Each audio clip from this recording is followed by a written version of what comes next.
Horns Up, Talking Texas podcast. Fisher, Tosopoulos, Snacks, Kreider. Gents, totally different than we thought was going to happen. Realistically, Chris Beard's fired.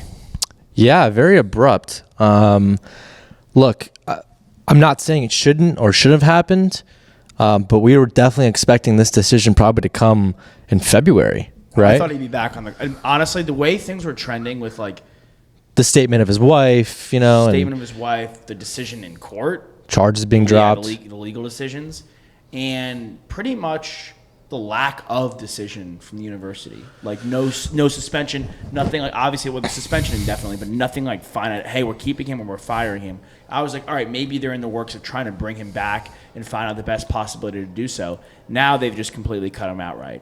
My initial expectation was that he was going to be suspended for the rest of the season and then come back next season as our head coach.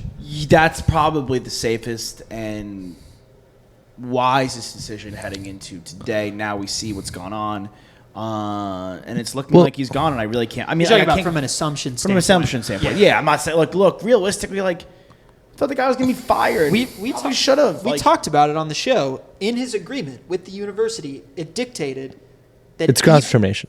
Grounds for termination and or suspension, even if you were just arrested for anything, right? Even if charges are brought against you, right? That was the right. case, and I sent something to you guys, and you never know how things get out in the ether, but there was an exchange between the university, one of the university's liaisons, and his attorney, where they had given him, they had come to the decision that they were going to terminate him, and they had contacted his camp and said, look, we're going to give you the opportunity to resign.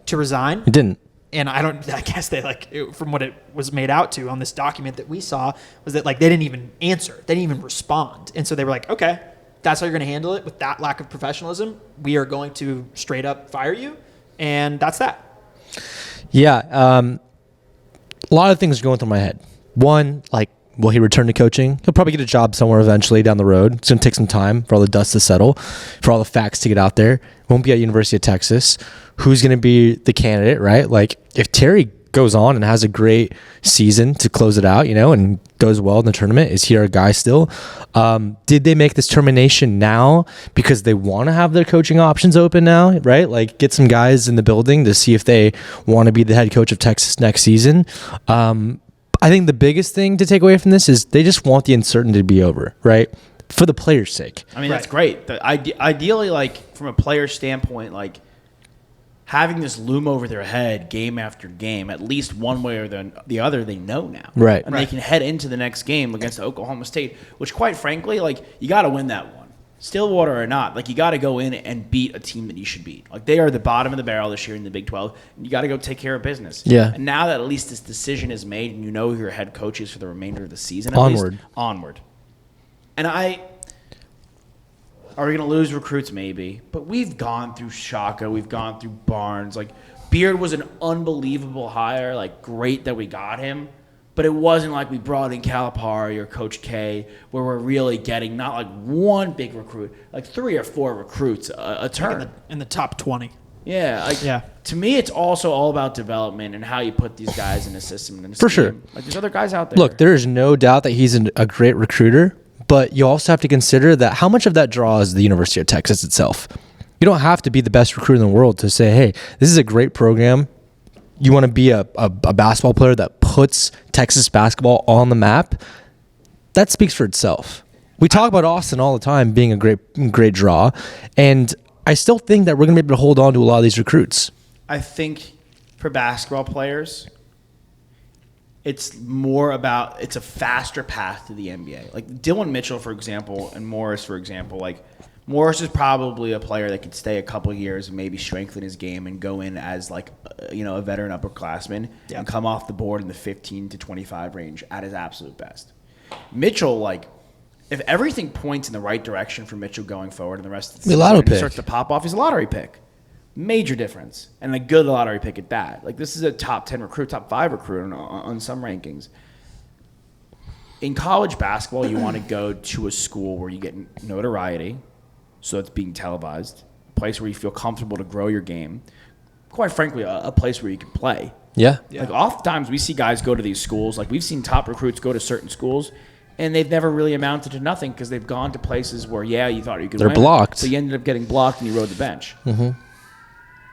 So for me, like Texas as a program, it's still, no matter who the head coach is, if we want to get these top recruits, it needs to establish itself as a program that's consistently winning and consistently developing players. Yeah. And we've yet to do that. We cannot keep getting bounced in the first, second round of the tournament. No.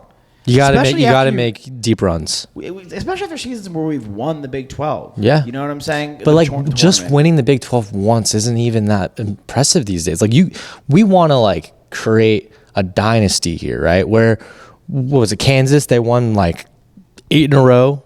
I don't even know the number. They were winning every single they year. were the Atlanta Big 12, Braves. you're talking about Big 12 tournaments. Yeah. Yeah. They Yeah, were or the just winning the conference. Or the conference, like in the regular season. They were like the Braves of like of college basketball. They never, like every year they won the division. Right. And look, this Conference. might be our last, not this season, but the following season might be the last season that we play in the Big 12. You know, let's go out with a bang. But look, I'm glad that this is all over with. Now that our players can really focus on the task at hand, and that's the conference play. We're lucky that this happened early in the season and not down the stretch where, you know, you're facing that gauntlet in February and March, and like you're looking at your seeding, because then things are really starting to shake up there. But Yeah, having that unknown would not have been. but look, I'm really grateful that we have Terry in the building. You know, I mean, Del Conte has spoken really highly of who he is on and off the court, and how he's been able to keep these guys together. So I'm glad that we have a guy with head coaching experience. He came from UTEP and Fresno State, coached there both. But yeah, let's see what happens next. Let's see how, you know, these players respond, and, you know, a little adversity never hurt nobody. Look, we got Oklahoma State. You And got TCU. home against TCU, home against Tech, and then you go to, Iowa State. Yep. You just got to take care of business in the Big 12. Like, you still are a top 10 talent team. Mm-hmm. You're ranked that high for a reason preseason. You've been ranked that high going into conference play. Like, You only have 2 losses right now. yeah. And one of the losses, and quite frankly, like, one of the losses is like a game that slipped through your fingers completely. You should have won against Illinois. Yep. That's a good out-of-conference team. And then the other game you play is Kansas State, which, you just lost track of them on offense. And I think, I'm hoping, like, obviously I want to see a win against Oklahoma State. I'm hoping we can regress back to the mean and we can keep this team under 70 points. Yeah. That's 60 range. I mean, what you said is right. Ultimately, winning is going to Cures all.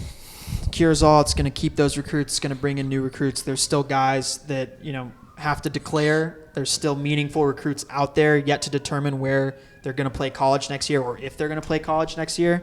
And we have a lot of guys in the NBA.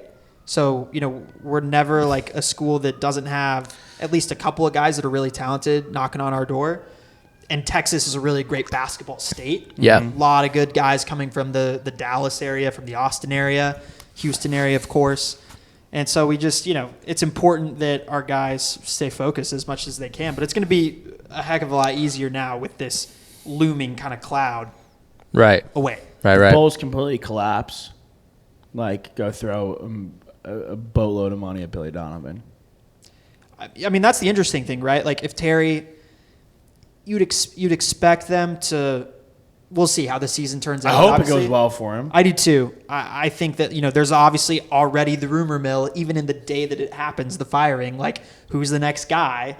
And Terry, of course, is going to be in the mix. But, there's guys like Eric Musselman at Arkansas.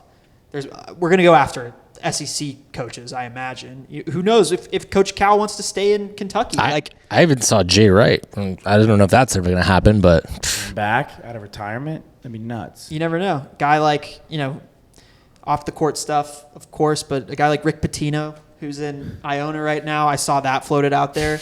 No, these are just the names that are in the zeitgeist. I think, if Beard gets another job, he can make his way back to, look, putting your hands on a woman is in a category pretty much by itself, except sans a few things that we've seen that are just terrible.